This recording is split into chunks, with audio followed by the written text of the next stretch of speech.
Bobrok apa KPK sekarang? Sebobrok itu jawabannya. Harun Masiku kenapa belum tertangkap? Dilarang. Itu saya bukan tim. Siapa sih pimpinannya, siapa Cak Harun?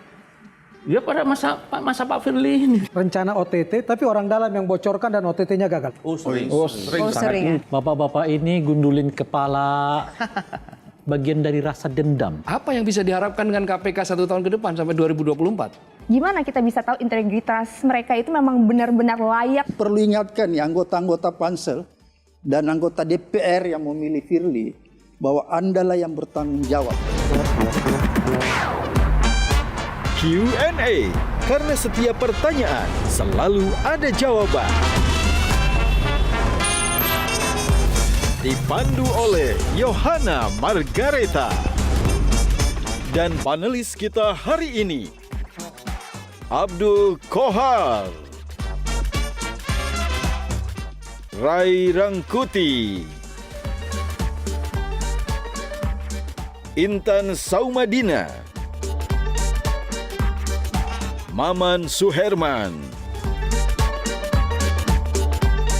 Gian Luigi,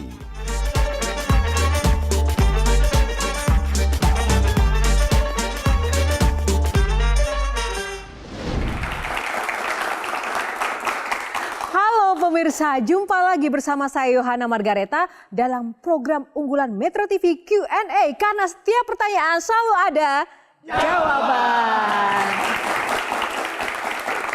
Pemirsa, apakah KPK telah mati suri setelah salah satu pimpinan KPK ditetapkan menjadi tersangka, yaitu Firly Bahuri?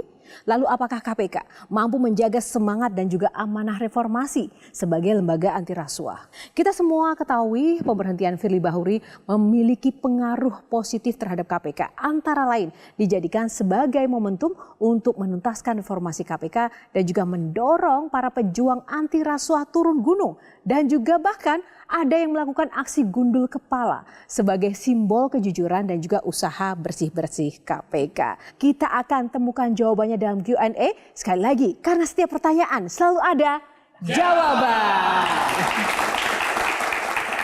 Baik, langsung saja kita akan undang bintang tamu kita kali ini. Yang pertama, kita akan undang Abraham Samad, Novel Baswedan, dan Harun Ar-Rasyid. Halo, apa kabar? Boleh berdiri sebentar di sini? Apa kabar, Bang Abraham? Wah, ini salam anti rasuah ya. Oke, salam. Boleh menghadap ke kamera. Nah, rekan-rekan kita berikan tepuk tangan untuk bintang tamu kita yang luar biasa. Kenapa sih Bang Abraham, kenapa harus cukur gundul dan semuanya kompak gitu? Ya mungkin ekspresi ya. Ekspresi apa ini? pesan yang kita ingin kirim ya. Bahwa kali ini KPK harus bersih-bersih. Baik, terima kasih.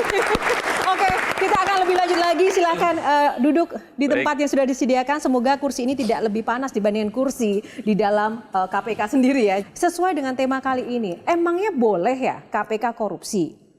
Saya jawab. Boleh, Bang Novel. Jadi begini, ketika bicara KPK, KPK itu tugasnya memberantas korupsi.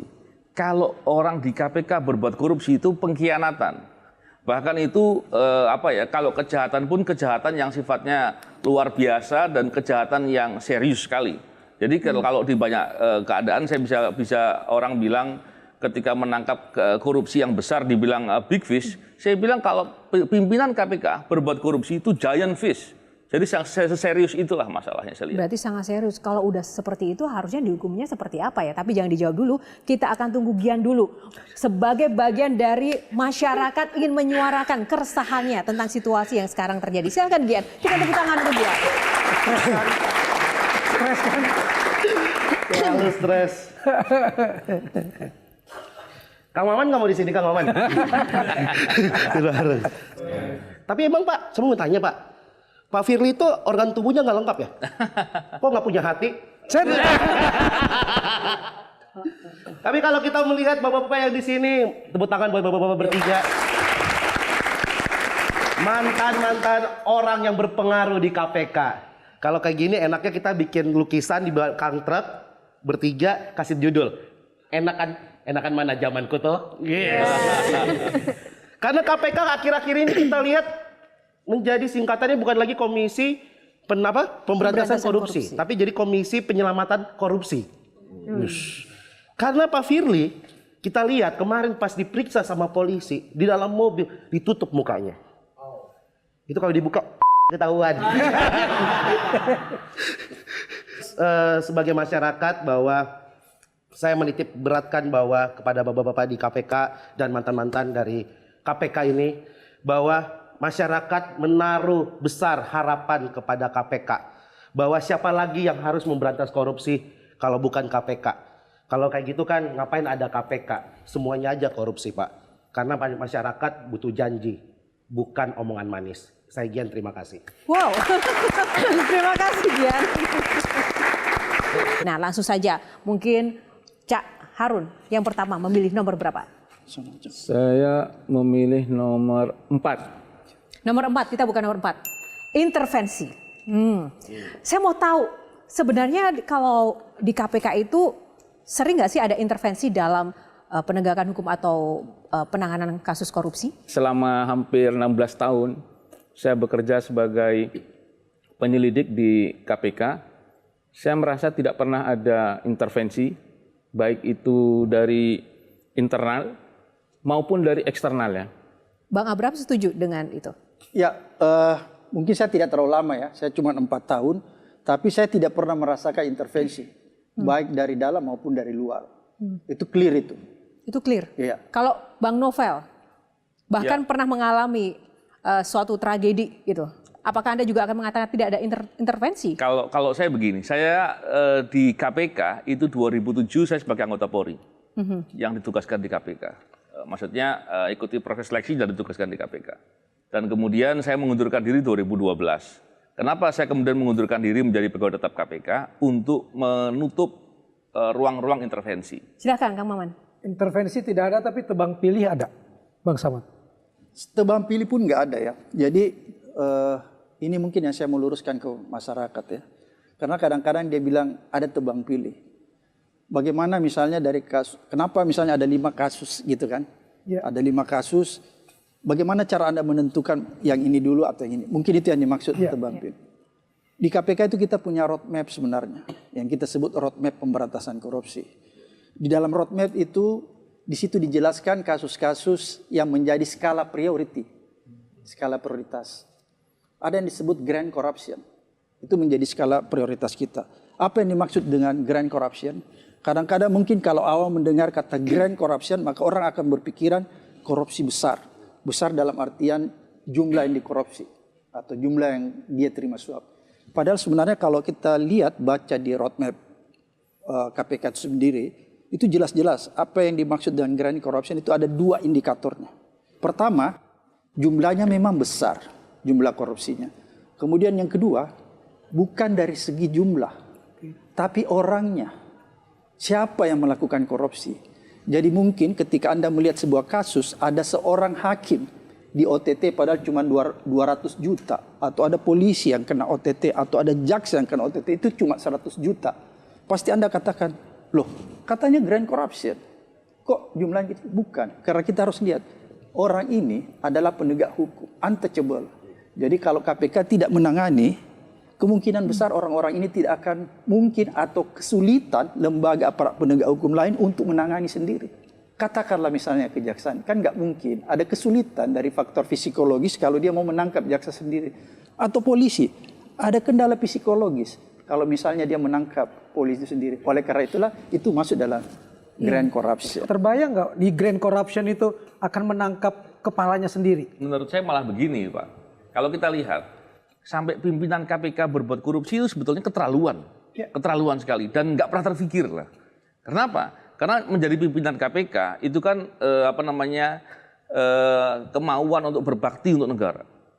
Dan melalui proses pemeriksaan tes yang cukup panjang lah gitu. Seharusnya itu nggak mungkin terjadi. Apalagi pimpinan KPK itu kan dilengkapi dengan fasilitas, dengan gaji yang cukup memadai. Jadi dengan begitu, masih berbuat korupsi itu keterlaluan, nggak masuk akal. Dan saya pun kaget dengan itu. Kalau Anda melihat apa yang terjadi sekarang dari Firly Bahuri dan juga KPK menjadi sorotan, menurut Anda memang murni itu oknum dari pimpinan KPK yang memang lalai atau ini bagian dari desain konspirasi pesanan kepentingan tertentu? Firly ini memang awalnya orang sudah cacat hukum, cacat moral. tapi kok bisa diloloskan oleh panitia seleksi, kemudian dilempar masuk ke DPR, dan di DPR pun dia lolos. Jadi kalau kita mau lihat dia punya track record, atau yang orang sebut rekam jejak, itu sebenarnya seharusnya tidak mungkin seorang Firly ini bisa lolos. Tapi entah bagaimana dia bisa lulus. Oleh karena itu mungkin di forum ini aku perlu ingatkan ya anggota-anggota pansel dan anggota DPR yang memilih Firly, bahwa Anda lah yang bertanggung jawab. Ya, Anda nggak boleh lepas tanggung jawab begitu saja. Karena Anda sudah memilih Firly, bahkan suara Firly ketika fit and proper test di DPR itu suara paling bulat dan paling besar memilih dia. Padahal sebenarnya orang ini sudah cacat moral. Jadi ketika Firly dimasukkan di dalam, saya membaca ada sebuah grand skenario untuk ingin melemahkan KPK dengan melakukan infiltrasi. Apa itu infiltrasi? Memasukkan orang-orang buruk masuk ke dalam KPK dan dia yang menggerogoti KPK. Itu yang terjadi. Bang Kohar. Jadi akibat undang-undangnya atau orangnya? Jadi ada dua. Pertama, undang-undang yang sudah direvisi itu memperlemah secara kelembagaan. Kemudian memasukkan lagi orang yang cacat moral itu menambah salah satu indikator untuk lebih memperlemah lagi. Tapi menurut saya, kalau saya ditanya, Dewas kan orang-orangnya bagus. oh siapa yang bilang? Dewas dikenal publik selama ini sebagai orang-orang punya integritas. Tapi saya sendiri tidak. Oh, saya tidak? sendiri akan men-challenge kata-kata itu. Kenapa saya katakan men-challenge? Karena hampir seluruh pelanggaran-pelanggaran etik yang dilaporkan ke Dewas tidak pernah satupun itu diberikan sanksi yang maksimal. Jadi saya menganggap Dewas ini sudah selesai. Dewas dalam beberapa kesempatan itu mengatakan bahwa mereka punya tugas, tapi tak punya kewenangan. Kita lihat 2020 dengan undang-undang yang bermasalah, saya dan teman-teman masih ada di KPK, kami masih bisa menangkap beberapa pejabat-pejabat besar, kasus-kasus korupsi besar. Di antaranya 2 orang menteri dan beberapa yang lain. Tapi ternyata orang-orang yang bekerja benar di KPK disingkirkan dengan manipulatif, dengan cara-cara yang tidak yang melanggar hukum lah. Ini hal-hal yang kita harus lihat bahwa permasalahannya memang ada di pimpinan KPK, dan undang-undangnya, serta Dewan Pengawas yang harusnya melakukan pengawasan agar pimpinan KPK tidak lalai melakukan tugas-tugas. Baik, terima kasih. Makanya efektif nggak kalau misalnya di 2004 ini mereka dikenai kasus hukum? Karena kalau semuanya dikenai kasus hukum, ya ngawasi siapa nih? Kan bisa diganti. Tapi